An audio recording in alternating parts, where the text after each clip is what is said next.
குத்துவரிசையில் உள்ள பல்வேறு அடிமுறைகள் பார்த்துருக்கோம். நம்மளுடைய பாரம்பரிய கலையில் ஏகப்பட்ட முறைகளில் பாடங்கள், அடிவரிசை இப்படி நிறையா இருக்குது. ஒவ்வொரு ஆசிரியர்கள்கிட்டையும் நிறைய பாடங்கள் இருக்குது. நான் ஒரு ஆசிரியரை கற்றுக்கணுன்னா அவங்ககிட்ட கொஞ்சம் பாடங்கள் இருக்கும். இன்னொரு வாத்தியார் அதே பாடத்தை வேறு மாதிரி அவங்க செய்வாங்க.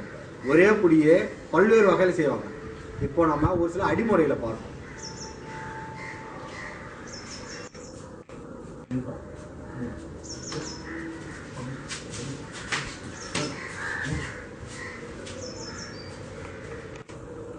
இது ஒரு வகையான அடிமுறை.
இது போல ஒவ்வொரு அடியும் செஞ்சுட்டு அது கூட நம்ம புடி இல்லை எதிரி பாகம் இப்படி எது வேணாலும் நம்ம செய்யலாம். 4 அடியை கட்டணுமா, அடுத்த அடி ஏறி செய்யணும். ஒவ்வொரு அடியும் இறங்கி செய்யலாம், நின்ன இடத்துல செய்யலாம், ஏறி செய்யலாம். முதல்ல இறங்கி செய்ய பழகினதுக்கு அப்புறம் நின்ற இடத்துல எல்லா அடியும் கட்டணும். ஒவ்வொரு அடியும் நின்ற இடத்துல கட்டணும். அதுக்கு அடுத்தது நம்ம ஏறி செய்யணும். ஏறி செஞ்சுன்னா எதிரியை சுலபமாக அடிக்கலாம். அதான் நம்மளுடைய பாடத்துடைய சிறப்பு.